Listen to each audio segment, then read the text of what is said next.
नमस्कार दोस्तों, आज की वीडियो में हम बात करेंगे जॉइंट पेन के बारे में, जिसे आम भाषा में गठिया का रोग भी कहते हैं, जिसे अर्थराइटिस भी कहते हैं। दोस्तों, ठंड का दिन आ गया है और ठंड के दिनों में बड़े बुजुर्गों में जॉइंट पेन अर्थराइटिस की समस्या जो है बढ़ने लगती है। आज जानेंगे दोस्तों जॉइंट पेन के इलाज में कौन कौन सी मेडिसिन डॉक्टर के द्वारा दी जाती है। दोस्तों, पिछले वीडियो में हमने जाना था कि जॉइंट पेन या गठिया रोग या अर्थराइटिस जो है होता क्यों है, ठीक है, उसके क्या क्या कारण है, ठीक है।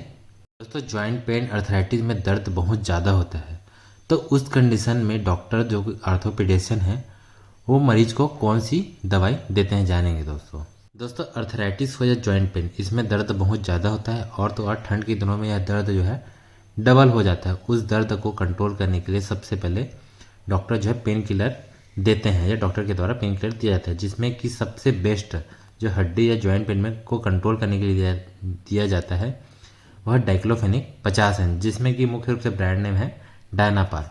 दोस्तों, ब्रांड नेम बदल सकता है लेकिन मॉलिक्यूल सेम रहेगा, डाइक्लोफेनिक 50 है। इसे सुबह शाम दिया जाता है, 1 से 2 हफ्ते तक कंटिन्यू दिया जाता है, ठीक है। और इस टैबलेट को खाना खाने के बाद दिया जाता है, सुबह शाम खाना खाने के बाद दिया जाता है।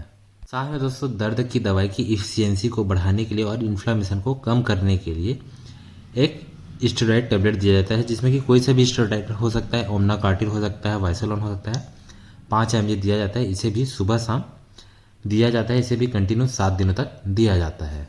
हमें टॉपिकली अप्लाई करने के लिए जो है डाइक्लोफेनिक का जेल आता है, उसे दर्द वाली यहाँ पे जॉइंट पेन वाली जगह पे अप्लाई किया जाता है, जिससे कि दर्द से राहत मिल सके। साथ में दोस्तों गैस या एसिडिटी की कैप्सूल या टैबलेट दी जाती है। दोस्तों, जाहिर सी बात है, अगर आप डाइक्लोफेनिक की टैबलेट ले रहे हैं या कोई से भी दर्द की दवाई ले रहे हैं तो जाहिर सी बात है कि आपको गैस एसिडिटी की समस्या होगी। इससे बचने के लिए आपको या तो पेंटोप्राजोल डीएसआर या तो फिर रेबेप्राजोल डीएसआर साथ में लेने की सलाह दी जाती है। इसे सुबह खाली पेट दिया जाता है, क्योंकि सुबह खाली पेट लेने के बाद इस टैबलेट का जो असर है या कैप्सूल का असर है वो 12 घंटे तक रहता है, ठीक है।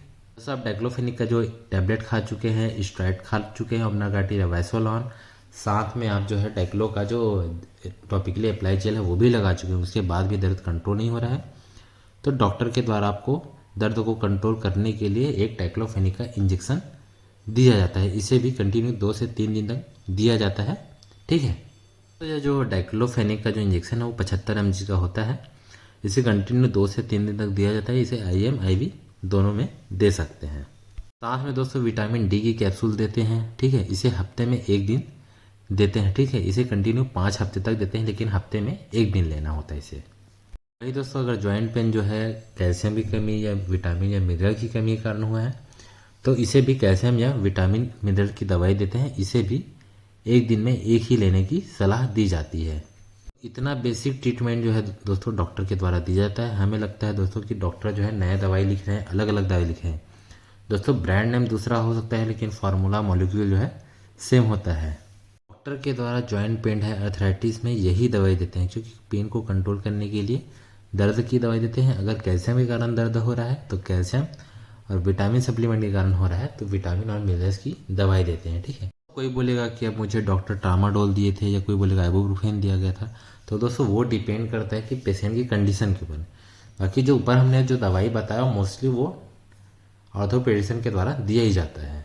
ये जो है आइबुप्रोफेन जो है रोमैटिक अर्थराइटिस में दिया जाता है, और इसे आइबुप्रोफेन को प्रेगनेंसी में भी दे सकते हैं, ठीक है। रोमैटिक अर्थराइटिस में पूरे बॉडी के जॉइंट में पेन या दर्द होता है। साथ में कई डॉक्टर जो है दर्द वाली जगह पर इंजेक्शन लगाते हैं, वो इंजेक्शन स्टेरॉइड होता है। कोई सा भी हो सकता है दोस्तों, डेक्सा हो सकता है, प्रेडनिसोलोन हो सकता है, मिथाइलप्रेडनिसोलोन हो सकता है, बेटामेथासोन हो सकता है, कोई सा भी स्टेरॉइड का इंजेक्शन हो सकता है, ठीक है। इसे दर्द वाली जगह पर लगाते हैं और इसे एक बार ही लगाते हैं दोस्तों, एक बार ही लगाया जाता है। इतना कुछ करने के बाद भी अगर पेशेंट को आराम नहीं मिल रहा है तो उस कंडीशन पे PRP यानी कि प्लेटलेट रिच प्लाज्मा थेरेपी होती है, जिसमें दर्द या जॉइंट वाली जगह पर इंजेक्शन लगाते हैं, जिसमें कि प्लाज्मा में प्लेटलेट होता है, ठीक है, उसे वहीं पर लगाया जाता है। इस थेरेपी को लंबे समय तक चलाना पड़ता है। दोस्तों, इतना सब करने के बाद भी अगर जॉइंट पेन या अर्थराइटिस की प्रॉब्लम जो है कम नहीं हो रही है तो फिर उस कंडीशन में ऑपरेशन या सर्जरी, फिर नी रिप्लेसमेंट या कोई भी जॉइंट का रिप्लेसमेंट करना पड़ता है, ठीक है। साथ में दोस्तों डाइट प्लान करना पड़ेगा, एक्सरसाइज करना पड़ेगा, लास्ट में सर्जरी या नी रिप्लेसमेंट या पूरे जॉइंट का रिप्लेसमेंट करते हैं। ठीक है, तो रिप्लेसमेंट करते हैं चाहे वो शोल्डर का हो, चाहे घुटने का हो, बॉडी में कहीं पे भी जॉइंट का हो। ठीक है, उसे रिप्लेसमेंट करना पड़ता है अगर ठीक नहीं होता। साथ में दोस्तों रिप्लेसमेंट करने के बाद भी आपको परहेज करना पड़ेगा।